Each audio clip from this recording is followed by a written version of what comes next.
Hello guys, the mining and YouTube channel पे एक बार फिर से आप सभी का स्वागत है। मेरा नाम है देवेंद्र सिंह तोमर और आज के इस वीडियो में हम देखने जा रहे हैं कोल इंडिया लिमिटेड के नए सीएमडी के बारे में। तो जैसा कि आप सभी को पता चल ही गया होगा कि हाल ही में पीएसयूज में कोल इंडिया का जो है तो नया सीएमडी चुनने के लिए इंटरव्यू बुलाया गया था। इंटरव्यू के लिए बहुत सारे लोगों को बुलाया गया था, जिसमें से कि सिलेक्शन हो चुका है। जो कि हमारे एनसीएल के नॉर्दर्न कोलफील्ड लिमिटेड के अभी हाल प्रेजेंट टाइम में सीएमडी भी हैं। उन्हीं का सिलेक्शन हुआ है कोल इंडिया के नए सीएमडी के रूप में।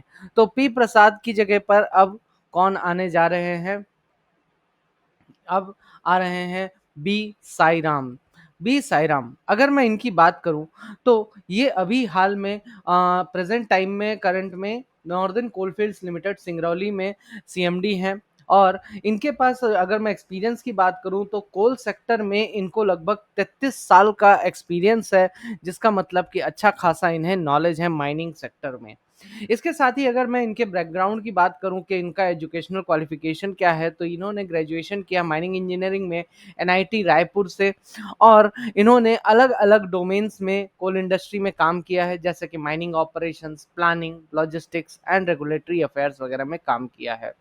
इसके साथ ही अगर मैं बात करूं इनके अदर एक्सपीरियंसेस की या फिर अदर क्वालिफिकेशंस की जो कि इन्होंने गेन किया है, तो उसमें इन्होंने 15 मंथ का एक पीजीडीएम कोर्स किया है। ठीक है, post graduate diploma in management किया है, वो भी एनर्जी मैनेजमेंट के सेक्टर में। कहाँ से किया है? एनटीपीसी स्कूल बिजनेस से किया है, दिल्ली में जो सिचुएटेड है।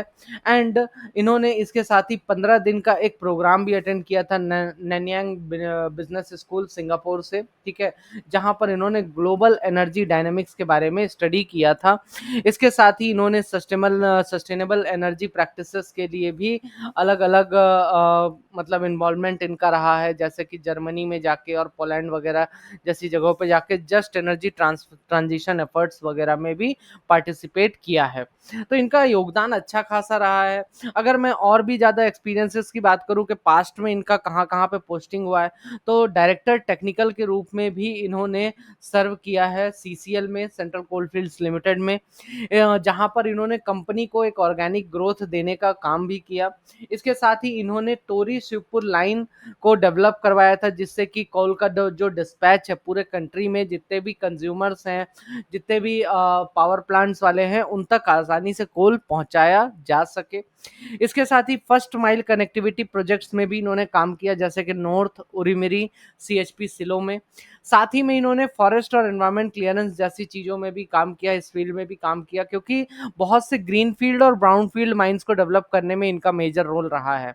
ग्रीन फील्ड और ब्राउन फील्ड माइंस की अगर मैं बात करूं तो ग्रीन फील्ड वो माइंस होती हैं जहां पर नई माइंस डेवलप करना होता है किसी ऐसे एरिया में जहां पे पहले से कोई भी चीज़ उपलब्ध नहीं है, कोई भी डेवलपमेंट नहीं है कि भाई माइंस ओपन किया जा सके। ऐसी जगहों पे माइंस ओपन करने का काम इन्होंने किया।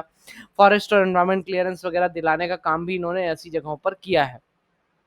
और वहीं पर ब्राउन फील्ड माइंस ऐसी माइंस होती हैं जो कि जहां पर सारी चीज़ें उपलब्ध हैं, माइंस से रिलेटेड जो भी ज़रूरत है, जो भी रिक्वायरमेंट है, सारी चीज़ें डेवलप्ड हैं। पुरानी माइंस है उनको रीओपन करने में भी इनका एक मेजर रोल रहा है। तो कहीं ना कहीं इन्होंने इंडिया में कोल सेक्टर में एक बहुत ही बड़ा योगदान दिया है, और इसीलिए शायद इनका जो है तो इसके लिए, इस पोस्ट के लिए सिलेक्शन हुआ है। इंटरव्यू में जो है तो इन्होंने क्वालिफाई किया। एंड अब एक उम्मीद ये भी आप कर सकते हैं, जो नए स्टूडेंट्स हैं या जो माइनिंग फील्ड में जो एंटर कर रहे हैं, अब डिप्लोमा कर रहे हैं या बीटेक कर रहे हैं, तो उनके लिए भी एक ये है कि भाई बहुत सी वैकेंसीज इनके द्वारा पास्ट में निकाली गई है सब्सिडरी में। तो आगे चल के हमें फ्यूचर में इस रेस्पेक्ट में भी चीजें देखने को मिल सकती है। तो माइनिंग ज्ञान की ओर से सर आपको बहुत बहुत कॉन्ग्रेचुलेशंस, आपने जो ये मुकाम हासिल किया है। एंड हम एक्सपेक्ट करते हैं कि आप इसी तरह से आगे बढ़ते रहें। तो आज के वीडियो में बस इतना ही, मिलते हैं नेक्स्ट वीडियो में। Till then all the best and thank you so much. Good night everyone.